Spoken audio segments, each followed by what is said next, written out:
All right, how do I look? Terrible? Yeah, let's take these off. Who cares? All right, well, Oscars just wrapped up. This is just going to be a quick holdover video until I get the other one totally put together. 18 out of 24, 75% accuracy. I'm not going to complain too much. Yeah, this is, as a immediate reactions, this is going to be way less exciting than last year. My God. Yeah, so a lot of things went to plan tonight. A few things went sour. There were a couple upsets, but none of them were complete utter shocks, I think. I can look through here and I can see the ones I got wrong. Let's start with the top one, Best Picture. It was Shape of Water. So okay, so you decided to break the SAG rule 1 year after La La Land. Okay, all right. Well, and we knew it was in the conversation, and I guess yeah, Three Billboards.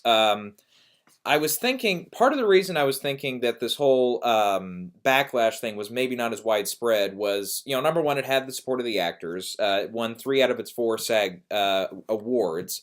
It was aside from Woody Harrelson when he was nominated alongside Sam Rockwell. Every other award show, for the most part, I think, with the exception of the major critics prizes and stuff, everybody else, when they had a category for Three Billboards won in each of those. So that's at the Globes, at BAFTA, Critics' Choice, etc. So again, unless Woody Harrelson was nominated, he consistently lost. But hey, it's Sam Rockwell. What are you going to do? Anyways, so I was thinking, sure, there's this whole woke Twitter thing, which was really what started this whole narrative back late December ish, early January, close to that. Yeah, so that was pretty much where that started. And I was thinking at that point, and I'm thinking up to just a few minutes ago at least, I was like, what if it's just a Twitter thing? There were people on Twitter who hated Birdman, and that still won. There were people who didn't really like Spotlight. They were few and far between. But Spotlight still won. And but at the same time, there was La La Land last year, and yeah, there were people on Twitter who were very anti La La Land, and that look how that turned out. But anyways, so that one, Shape of Water, I was thinking, especially in the last couple of weeks here, it felt like it was starting to lose steam a little bit because it did well at BAFTA, winning a few there. What was it, three or four over there? So that did okay. It did win PGA, the other preferential ballot decider in the whole thing, so that was a good one. DGA, of course. Again, not nominated at SAG, didn't win the Globe. Missed out at again, yeah, at SAG. It didn't win anything at SAG. But yeah, still came out and won Best Picture. Now I was as I was saying in the last video there, the last couple actually, I've been worried about Get Out for a while now. I was thinking Get Out would be the kind of surprise come from behind victory for sure.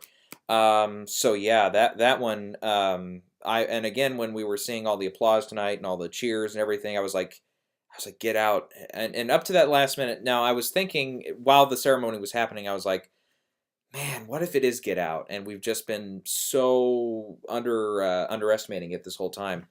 I was, like I said, if it was that or Three Billboards, that's my number one and number two of the year. So I'm, that I'm happy either way. And Shape of Water is my number four, so it's not a loss by any means.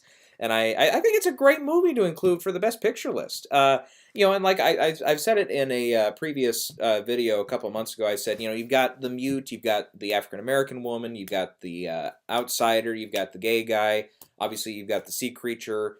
So it's an inclusion movie. An inclusion movie, I think, is it's really what the Oscars were looking for this year. And I was thinking more, definitely with Three Billboards. That's more of the angry movie. That's the one because since Trump is in the White House and nobody in Hollywood likes it, and with so many outings this year and so many Times Up, uh, and all the other movements there, um, that were really supporting women. I was thinking, coming around a woman-led film, which Shape of Water is as well, but especially one with Three Billboards, such an angry, defiant performance, and it's given by all hail Frances McDormand.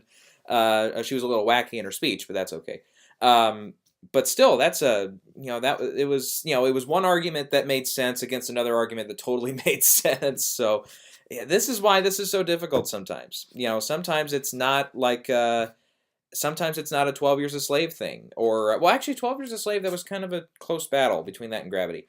And Argo, that would have had an unprecedented win after not being nominated for Best Director, which I think is another thing that maybe stopped Three Billboards dead in its tracks. Um, it's not an artist year or a King's Speech year where all of a sudden it looks like, where all of a sudden it's so easy to predict all these top awards. What else did I get wrong? The 4 acting, those went according to plan. Guillermo also picked up director. Original screenplay, yeah, this I knew it was going to be either Three Billboards or Get Out. It was a coin flip, and just landed on Jordan Peele. So, but yeah, again, it's they usually do favor the more writery achievement in the heavy dialogue and the big speeches and stuff. And every once in a while they do go for the original creative idea. Like Her, I guess, is more so into that field, and definitely Get Out is more into that.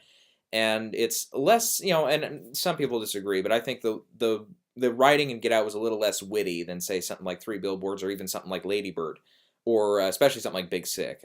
So glad that got nominated at least. What else did I get wrong here? Documentary feature went to Icarus. Yeah, of course, when I said it before, I said, yeah, when everybody else jumps on the bandwagon and I do, it loses. The one time I don't, it fucking wins, of course.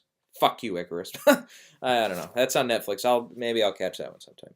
Documentary short. This one, yeah, Heaven is a Traffic Jam on the 405. I don't know. Every sign, everybody was pointing to Edith and Eddie winning this one. And if it wasn't going to be that, then Heroin was coming on strong the last little bit.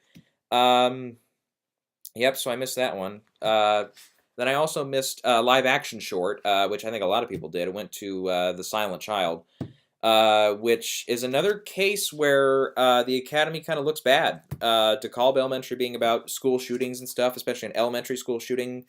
What are we? A little over 2 weeks after Florida, that shooting down there. Yeah, it's again, it's kind of like giving original song to Spectre instead of Hunting Ground. It looks a little tacky, at least in my opinion. But still, I mean, I think there's a number of people who just put a title down that makes sense, which The Silent Child, The 11 O'Clock, and My Nephew Emmett were the most clear titles. DeKalb Elementary was maybe a little iffy. Watu Wate / All of Us. Some people don't always vote for the foreign stuff in that category. Let's see. What are the other ones? 2, 3, 4, 5. So yeah, the last one I missed was sound mixing. So I went with Baby Driver on this one. I took a risk. I took a gamble. It didn't pay off. It was Dunkirk. So Dunkirk swept the sound categories and film editing. I'll tell you what, I was like an hour before the ceremony, I was like, damn it. I should have switched over to Baby Driver for film editing, because all of a sudden I realized, wait a minute, if sound mixing goes to Baby Driver and film editing goes to Baby Driver, that matches up with Hacksaw Ridge last year, matches up with Whiplash, matches up, of course, with Mad Max, but that was on a different sweep. That would have matched up with Gravity. Would have matched up with I was thinking Argo, but no, that's not accurate. But there's a couple other examples here and there I think that would match up with, and I think Hurt Locker is another one.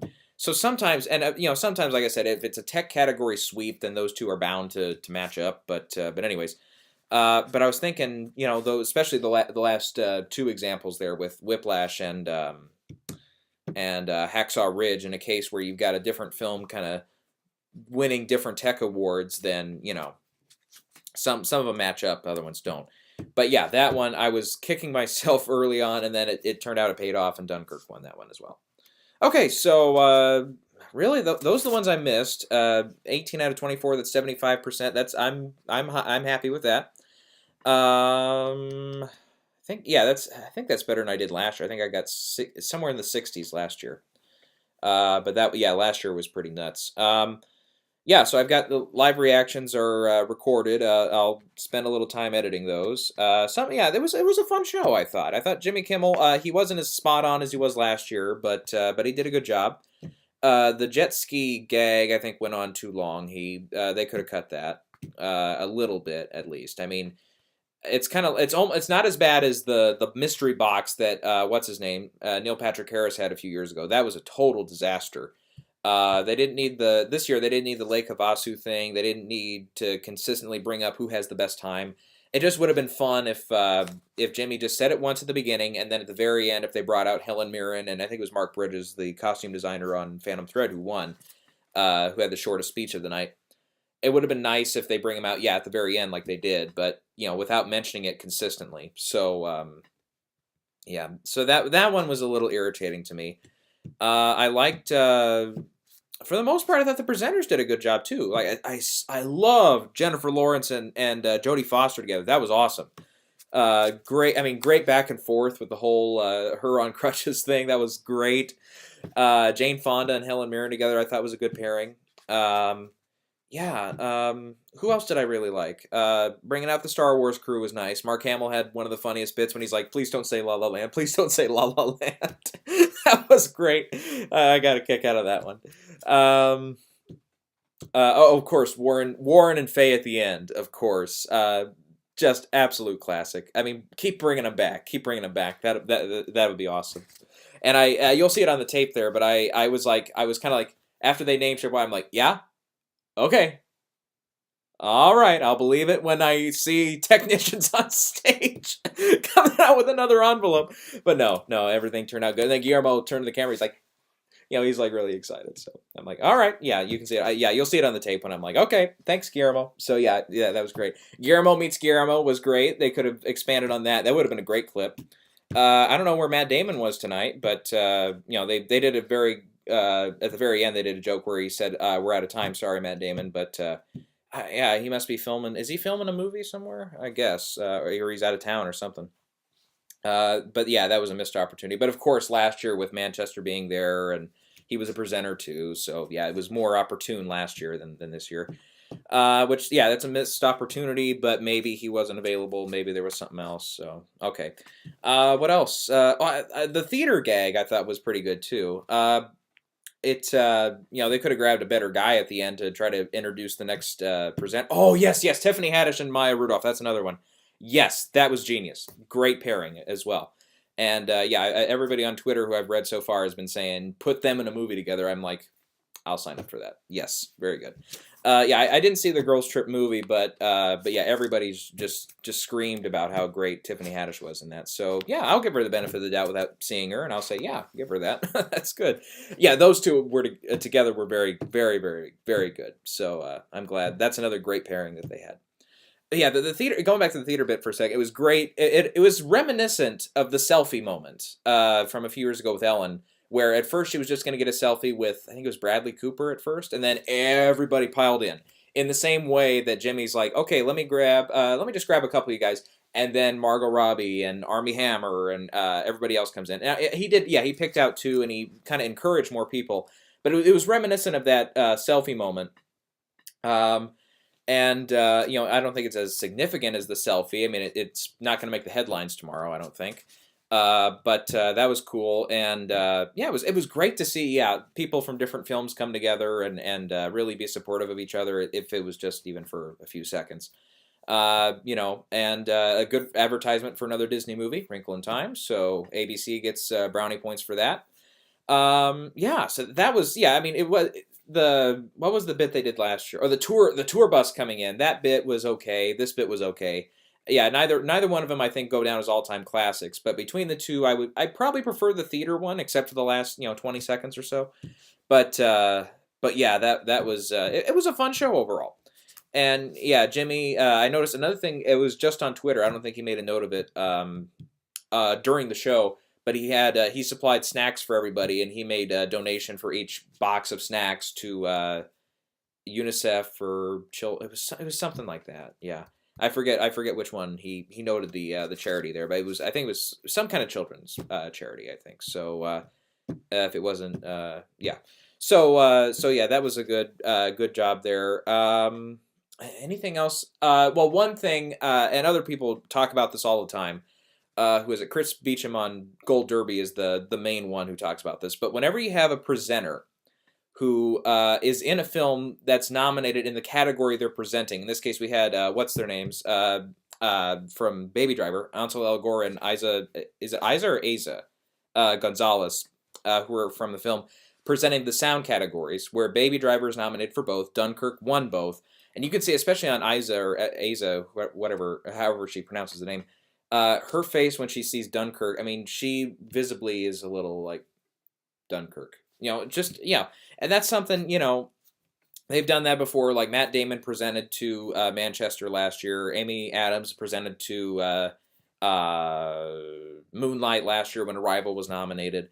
So they've done it before, but yeah, especially in that case, it just Ansel played a little better, and he was like Dunkirk. He was a little more excited about it, but Isaac looked not happy that Baby Driver lost. So yeah, that's definitely something. And it was two people from the same movie, for Christ's sakes. I mean, you couldn't have thrown in I don't know. Put Timothée Chalamet on stage. Yeah, Call Me by Your Name and Lady Bird weren't nominated in those categories.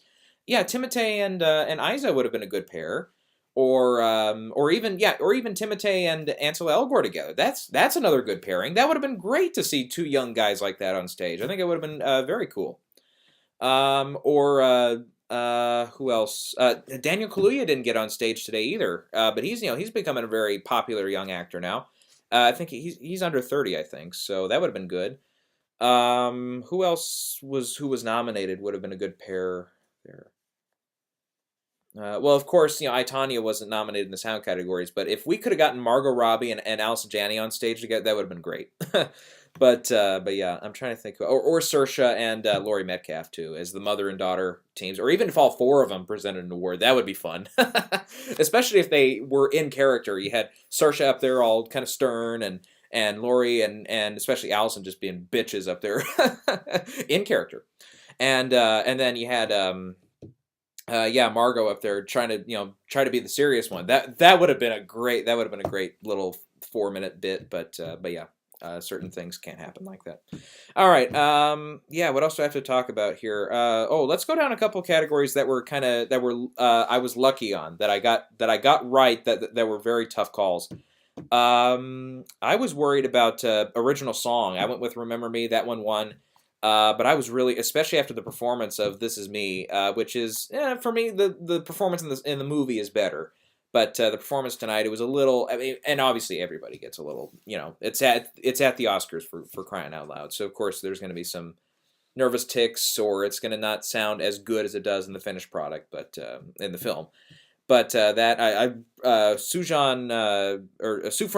Stevens, excuse me, great performance for Mystery of Love. Mary J. Blige nailed Mighty River. That was great. But yeah, for whatever reason, I think it was Lin-Manuel Miranda singing the opening part of Remember Me. That just off key. Something was totally off there. He just didn't have the breath support or something. Let's see. And then Stand Up for Something was pretty good. That one went fine. But I think what would be cool, and this, and of course, since they've done it so many times now, it's impossible to change it now. But I think what would be cool next year, they could try it. And I know it would be a logistical nightmare because, when they do it this way, they have time to prep the stage with all the different sets that fit each of the different movies. And since the Dolby stage is only so big, I mean, this would be very difficult to do. But what they could try to do next year, maybe, because they're always worried about time. I think the show ran in at 3:50 tonight, close to that, 3:45, somewhere around there, which I think is close to what was last year. Actually, hold on. Let me Google. See, actually, Wikipedia usually keeps track. Okay, yeah, last year was 3:49. This year, they said roughly 3:50. So yeah, they were right about the same length. And I think ABC would love it if they could get it to 3.5, which is, depending on your nominees, depending on your presenters, depending on all that, it's kind of, it's kind of tough to gauge that. And you're in memoriam too, which they missed Bill Paxton last year. They didn't include him this year. That kind of upset me. And then they sang the Tom Petty song. What's his name? Sorry, I'm blanking on the guy's name. Did a great rendition of Room at the Top. That was awesome. But they didn't have a card or a name for Tom Petty, who, if you're going to put Chuck Berry up there, you might as well put up Tom Petty. I know. The guy died on my birthday, too, so that made me really upset, but, yeah. So, yeah, so the in memoriam too, depending on how many people have passed away in the last year, that kind of makes it hard to gauge. And then also if they're very, very, very historically famous, like they had clips for Jerry Lewis, they had clips for shoot, I can't remember now, but yeah, he was one of them. So yeah, whenever they have clips for those too, they have to account for that. So yeah, that always makes it hard. But getting back to my point here now, one thing they could try though next year, what if they just have a medley where they have the bar, a couple bars of the melody from each song played for one artist over here, then you cut and then you move over here to the next song and then the next song and just do it in one, 3 or 4 minute little bit, and then you present it later. And that's the thing too, is why are they doing this just for song? I mean, it's not like we have a demo reel of all the visual effects before they present visual effects. It's not like we have people come out and do a short clip of, all the storyboards and stuff for production design and costume design before they do those categories. It's not like we get a history of the director before we get to the best director category. We don't do storyboard and animes, or whatever you call them, for animated feature or for animated short. They don't do that for acting. I mean, it's not like before each presentation, it's not like they do a resume of Timothée and then a resume of Daniel Day-Lewis or Denzel, which we'd be there forever with Denzel. He's been in so many great things. But it's not like they do that for the acting categories. I mean, they do... and surprised, they used to do it all the time, including last year, I believe. But the Best Picture, they always do a Best Picture collection, too, where they bring out a couple people from the film or whatever, and they do clip packages for every Best Picture. Sometimes they'll do a couple at a time, 3 at a time, or just 1 at a time, depending on how many nominees and stuff. They didn't do that this year, but yeah, that's a thing. And then they did do a couple of clip collections, which were very, very good, by the way. Where they were celebrating 90 years of the Oscars, and then saluting the veterans, and then when they were saluting the Time's Up movement and including minorities. Those were all pretty well put together. And I loved those clip packages of the past winners for the acting categories. Those were so much fun! Oh, to go through and see all the past winners and to really turn it up for that. Oh, that was so good. And, actually I was watching this with my parents, and they were like, oh, you got to name all the movies. You got to name all the movies that are winning here each time when they present the clips. And it's like, it goes so fast, you can't name them. Because they pretty much put as many as they could into like a one or, it was about a minute clip for each one. Yeah, but it was like, all of a sudden, we'd go from Glory with Denzel to Jared Leto and Dallas Buyers Club, and then to... Carl Malden and On the Waterfront. It was like, oh, it's so awesome to see all these. And then the presentation, they were kind of unnecessary on Eva Marie Saint and Christopher Walken, where they kind of showed like a clip or a clip from their Oscar-winning performance. Those were a little unnecessary. Like everybody knows who Christopher Walken is. SNL, we have to thank for that. Even though not everybody's familiar with Eva Marie Saint. It was still like, and her introduction went on a little too long. That was early on in the show, so I remember that a little better. But yeah, I don't know if we necessarily, again, time permitting, we need to have all those. So so that's just a couple quibbles that I think kept the show going long. But yeah, let me get back. Okay, so yeah, I was right on song. What was the one I was? Yeah, film editing. I ended up being right with Dunkirk. But if I had had a last second, chance to change that, and where everybody here knows, I would have put Baby Driver down. But I didn't have that opportunity, thank God, because it didn't turn out. Yeah, sound mix. Yeah, I got that one wrong. Effects, Blade Runner 1, and I was kind of surprised. Yeah, it's. I was really worried for War for the Planet of the Apes, which I haven't seen Blade Runner yet, but War for the Planet of the Apes was so damn good. Those effects are so damn good. But yeah, so really, yeah, those were a couple risks that paid off, or a couple kind of outside shots that worked out, or ones that I was worried about, coin flip categories that I turned out to be on the right side of. Yeah. Okay, so yeah, let's looking through here.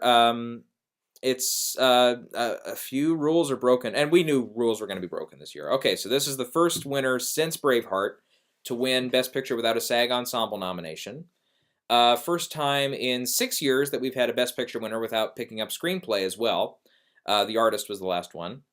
And what else with Shape of Water winning that broke records? Potentially, kind of a sad note, could be the last Fox Searchlight movie to win. Depends on how the Fox deal is going to shake out, or how if they're going to keep that company somewhat afloat if it turns out at Disney or at Universal with Comcast and all the rest of them there. We'll see. Or if they rebrand it, then maybe and give it a new title, but it's still the same people running it. Then maybe that that keeps it alive in some ways.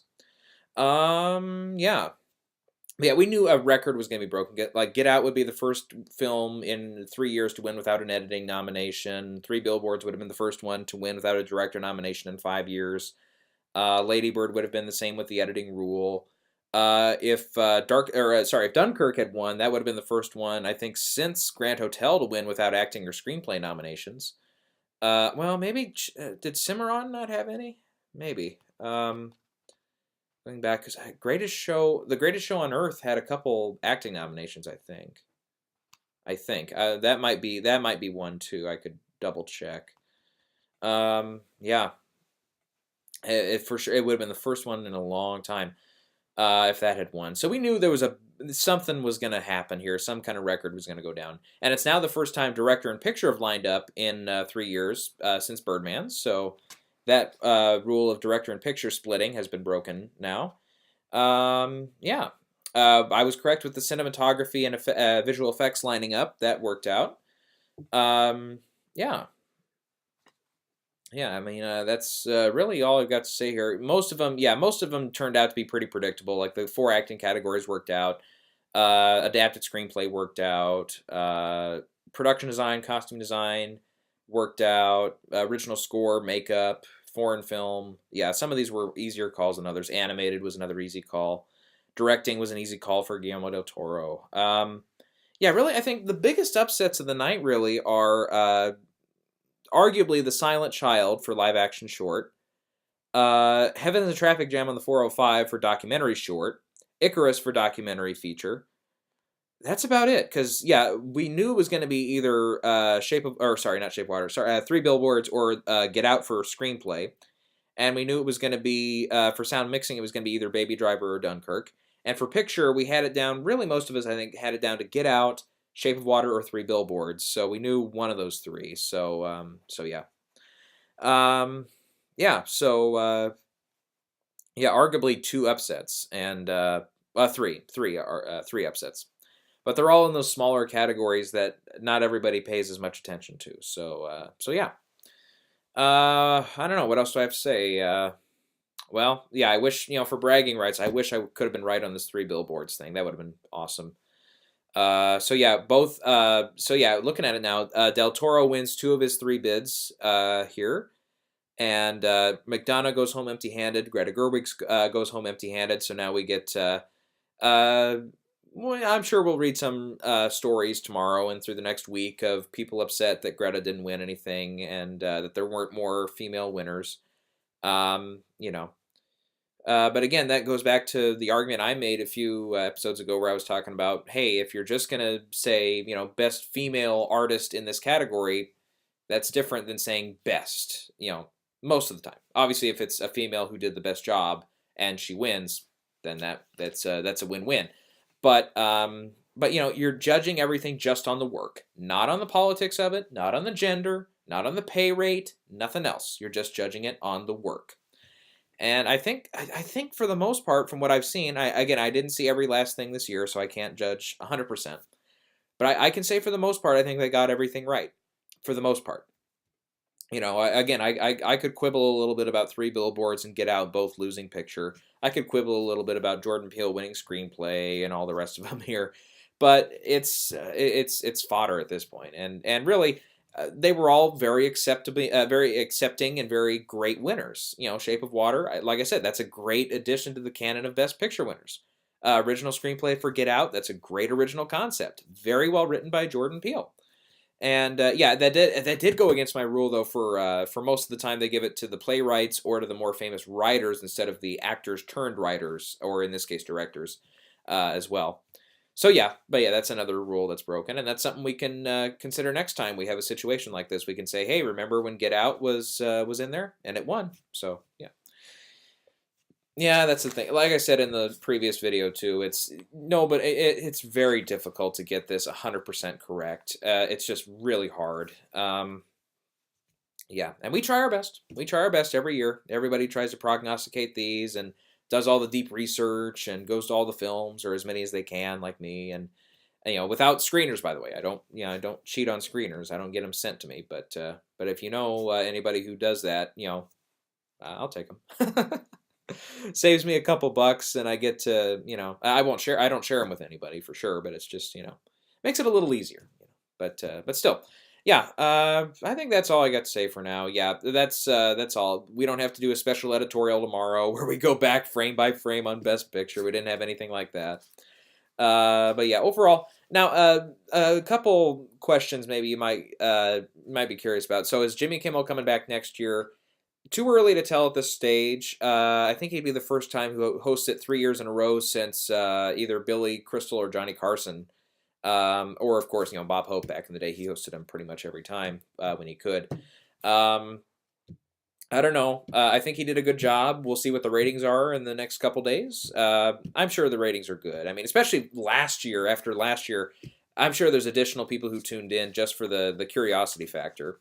Get Out was a pretty successful big film this year. Dunkirk was so, and even in the independent markets, we had like Three Billboards did well, Shape of Water did well, Darkest Hour did well, Lady Bird did well, Phantom Thread did well, pretty well. The Post did pretty well for a wide expansion. Call Me by Your Name is the lowest money grabber there, but it's still for what its market is. I think it did better. It did more than Moonlight did up to this point last year, I believe.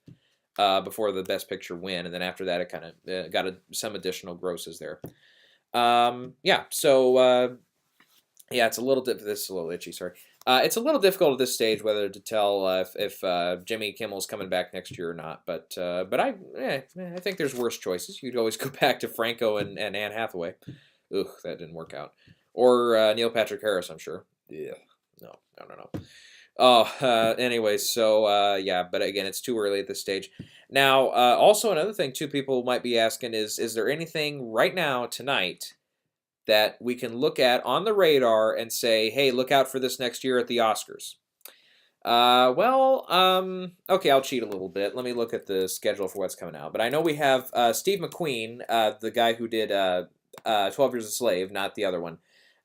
He's got Widows coming out in November. If that's on schedule, then that'll come out in November there. And that's got a pretty attractive cast like Viola Davis, Robert Duvall, Daniel Kaluuya. Who else is in that? A lot of other. We'll get to that one here, I'm sure. I'm looking forward to this movie called Backseat. It's Adam McKay's next movie. It's about what's his name? Cheney, Dick Cheney.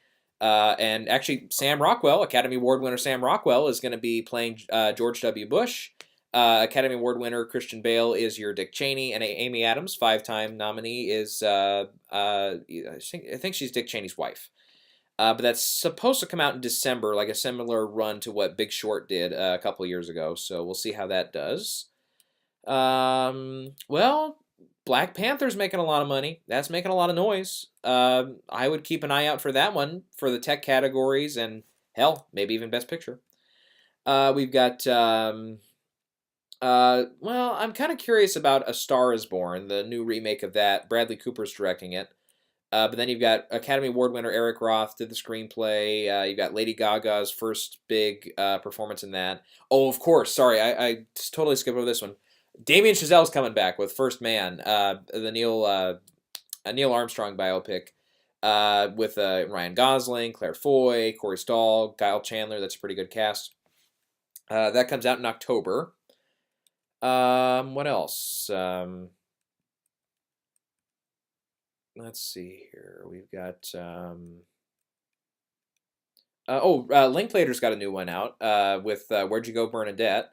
That's got Cate Blanchett in it, Kristen Wiig, Judy Greer, and Michael H. Weber and Scott Neudstetter, who just did Disaster Artist, wrote the screenplay for that. We might see. Actually, we could see both Margot Robbie and Saoirse Ronan back in the mix again next year with Mary Queen of Scots.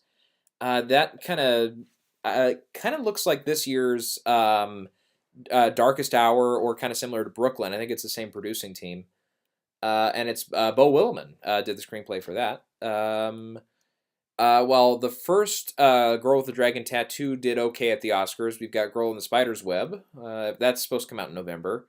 Yeah, Widows. Who else is in it? Viola Davis, Andre Holland, Elizabeth Debicki, Michelle Rodriguez, Liam Neeson, and Colin Farrell are in it too. Yeah. Oh, and Carrie Coon. Very good. We've got. Oh yeah, Steve Carell's new one with Robert Zemeckis, where he's kind of living in his own fantasy world. The Women of Marwen. I believe that's the first time I've seen that title. Okay. Usually Zemeckis, his movies, sometimes they get a little Oscar heat to them. I'm kind of curious about this, the Queen biopic, Bohemian Rhapsody. I know they've had some troubles with the production here, but we'll see if that one maybe gets a couple nods. Especially Rami Malek, who won an Emmy a couple years ago. Sometimes they like to do that, with like Bryan Cranston getting nominated and so forth. Mary Poppins Returns. They put the preview out for that. I haven't seen that yet. We'll see about that one. Sometimes musicals like that do well, like Into the Woods. Got a couple nods here and there.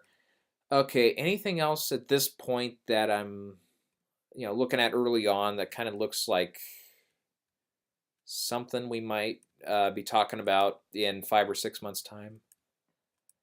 Okay, anything else that's come out so far this year? I don't know. We'll see here. For the summer season, I don't know if we'll see any big blockbusters play at Best Picture. No idea at this rate. It's a little too early to tell, I think, with those. What else has come out that's, or is about to come out, I should say. Maybe Ready Player One gets a couple nods here and there for like effects and some of the sound categories or something like that. Isle of Dogs, yeah, Wes Anderson's new film, yes. That actually did very well at the Berlin Film Festival. So animated feature probably. We'll see if we can get a screenplay nod for him. I dare say maybe even director. Possibly. It's very, very, very rare for a director to get in for an animated film, but hey, it's Wes Anderson. He's been nominated before. What else? I can mention here Thoroughbreds. It's the last performance, I believe, of Anton Yelchin. Sometimes they go for that. They didn't with Harry Dean Stanton or Martin Landau this year, but hey, it happens. People like Annihilation, but that's not making it to the box office, so that one might be dead in the water. What else? The 50 Shades movies, sometimes those get in for original songs, so I wouldn't be shocked if that happens. Yeah, that's about it, really, so far. So, yeah. Like I said, that's, we're not even going to worry about that for another 5.5 months. No, more than that. Pretty much 6 months. So, yeah, we'll be back then talking about Oscars for 2019. Boy. Yeah, let's distance ourselves from that a little bit first before we get to it. All right, March Madness around the corner. I've been watching basketball lately. That'll be fun. I might do a video on that. What else? One thing I wanted to mention here. Now that we're at the conclusion, kind of the Oscar season here, you know what? I kind of went through the top 8 categories, and I said, hey, if I were picking the Best Picture nominees or the director nominees or acting nominees or screenplay nominees, I said, what if I had to, whittle it down to 5 or 10 in the case of Best Picture? So I might do that. I might go through and say, hey, if I were the one selecting who gets nominated, then I would say these are my 5, and so on and so forth. I might do that. It's an option. I'll consider it. But I have that written down, ready to go. Yep. Okay. Otherwise, that's going to be it for now. Yeah, this is just a quick holdover before we get to the real stuff. Hopefully in the next few days I can get that all edited and put together. But overall fun show, meaningful show in some cases. Very nice to see. Oh, sorry, one more thing before I go. Thank you, Academy, for finally giving Roger Deakins a bone. Thank you. All right, I'll leave it on that. There's no better way to end that.